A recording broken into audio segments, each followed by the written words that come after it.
नमस्कार. मराठवाडा नेता युट्यूब मध्ये आपलं मनपूर्वक हार्दिक स्वागत आहे. आज मी एका अत्यंत गंभीर, अत्यंत आनंददायी, अत्यंत काही लोकांना वेदना होणाऱ्या आणि लातूरकरांच्या संमिश्र प्रतिक्रिया असलेल्या एका विषयावर बोलणार आहे. कर्मधर्म संयोगानं लातूर जिल्ह्याला जे पालकमंत्री भेटले आहेत त्यांचं नाव शिवेंद्र सिंहराजे भोसले. शिवेंद्र म्हणजे शिव महादेव आणि महादेवाचा देव, म्हणजे किती आपण भाग्यवान आहोत. खरं म्हणजे यांच्यापेक्षा यांच्या पिताजीचे बऱ्याच वेळा भाषण ऐकण्याचा महाराज म्हणून विलास सावजी यांना बोलवायचे. त्यांनी खूप चांगलं बोलले. ते कशासाठी बोलले हे देवाना त्यांनाच ठाऊक. कारण ते झेंडावंदन मंत्री आहेत असं मी म्हणणार नाही. त्यांचे मोजून 10-15 कार्यक्रमाच्या वर लातूरात कार्यक्रम होत नाहीत.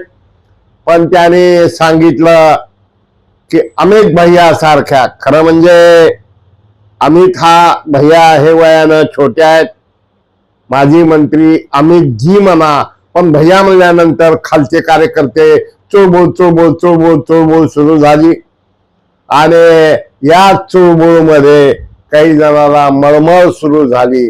काय बोलले ऐका. अमित भाई यांचं भाषण चालू होतं तेव्हा मी आणि बनसोडे साहेब आम्ही दोघं बोलत होतो. आम्हाला माहित आहे की हे मोठे प्रकल्प पूर्ण करून घेण्यासाठी आणि याला निधी मिळवण्यासाठी आम्हाला लातूरमधनं कोणतरी मोठा माणूस पकडून न्यायला लागणार आहे असं. आणि तुम्ही जे म्हटलं की मी लाडका आहे मुख्यमंत्र्यांचा, तर लाडका आहे एक वेळ मी मान्य करतो, पण ते दरवेळेला मी गेलो की लातूरवरनं आलो की मला विचारतात की अमित भैयांचं काय चाललंय त्यांचं. मग आता ते माझ्यापेक्षा लक्ष कुणावर त्यांचं जास्त हे नव्हतं. पाहिजे मी खोटं बोलत असलो तर तुम्ही जाऊन स्वतः विचारा की माझ्याबद्दल तुम्ही पालकमंत्र्यांना विचारता का. मग एवढी काळजी आहे तुमची. आता लातूरकरांनी ठरवावं. आता आपल्याला मोठे प्रकल्प करायचे, आता आम्हाला मोठ्या माणसाला पकडून न्यायला लागणार आहे.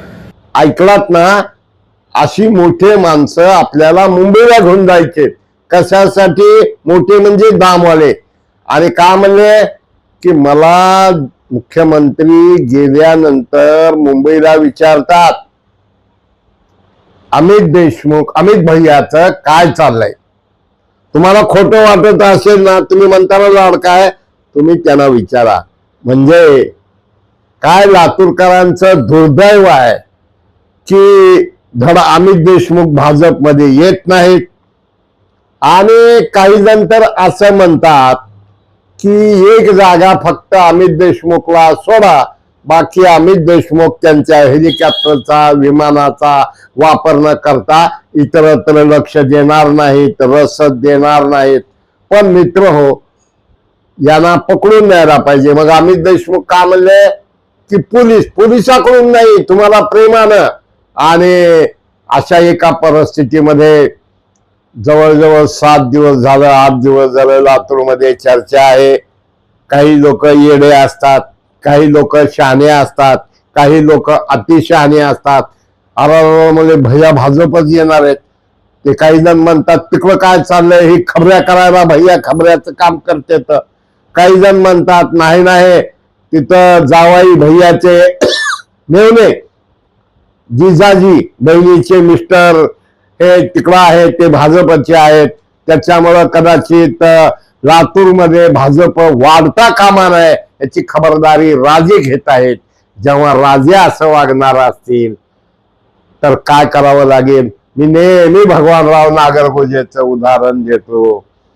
वरमाय शिंदळ तर वरडात गोंधळ. त्या वाक्याचा खरं म्हणजे तो कार्यक्रम सुद्धा सायबरचा होता.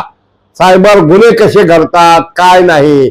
आणि अशा एका पद्धतीनं लातूरकरांनी काय करावं, काँग्रेसच्या मागे राहावं का भाजपच्या मागे राहावं.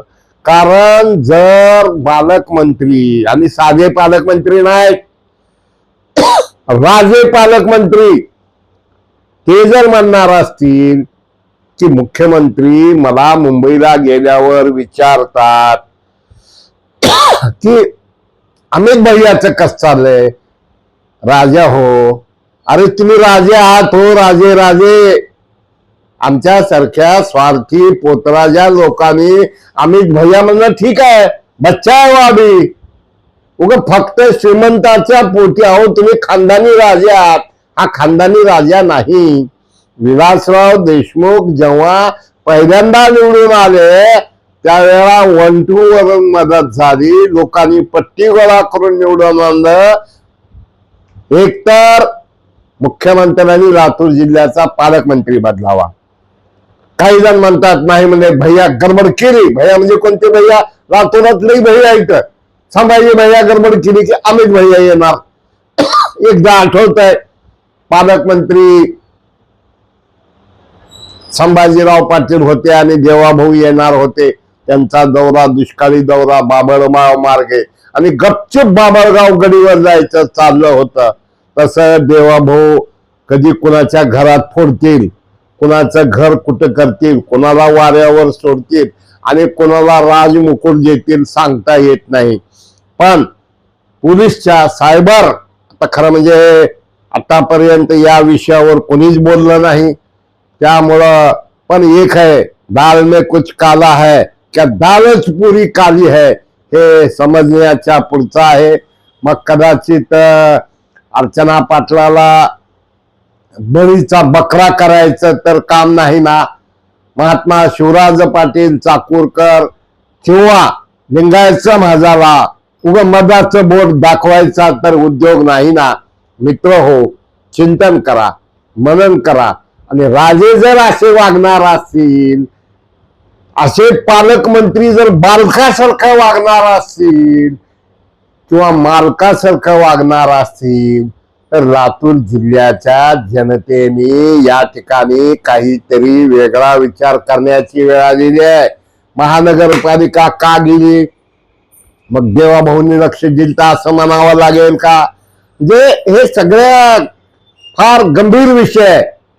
पण ना रमेश कराड गांभीर्याने घेतात, ना संभाजी पाटील गांभीर्याने घेतात, ना अर्चना पाटील या विषयावर बोलतात. आणि अभिमन्यू म्हणजे तर बघा पासाहेब म्हणजे काय बी म्हणा, आतापर्यंत जिल्ह्यामध्ये जेवढे नेते आले नेट नाकाच्या लुटुऱ्याने काम करायचं, निधी निधी निधी. आला मंत्री चला औषधा, आला मंत्री चला घरी, आला नेता चला घरी. म्हणजे पक्ष कसा वाढवायचा, घराघरात मनामनात कामातून काम बोलतंय काम. मला कोणतरी म्हणलं की विकासाला मतं मिळतात, असं कोण म्हणतंय? अहो नाही. अरे पण किमान एक दुधाच्या ह्याच्यामध्ये खिरामध्ये चक्क मुठभर मीठ टाकायचं पाप जिल्ह्याच्या राजे रूपी पालकमंत्र्यांनी केलं. म्हणून मुख्यमंत्र्यांनी सुद्धा गांभीर्याने दखल घ्यायची गरज आहे. पालकमंत्र्यांनी सुद्धा गांभीर्याने दखल घ्यायची आहे. झेंडावंदनला यायचं, झेंडावंदन करायचं, पहिल्या दिवशी यायचं, एक कार्यक्रम करायचा. त्याच्या अगोदर आले त्यावेळेस मी असेच एक पत्रकाराचा कार्यक्रम केला, एक दवाखान्याचा, जिल्हा रुग्णालयाचा. म्हणजे सरळ सरळ भाजप लातूरात वाढू द्यायचंय का नाही, हाच राजेंच्या बोलण्यावरनं सिद्ध झालेला आहे. म्हणून मित्र हो, कॉमेंट करा, शेअर करा, लाईक करा मराठवाडा नेता यूट्यूब की पालकमंत्र्यांनी खरंच.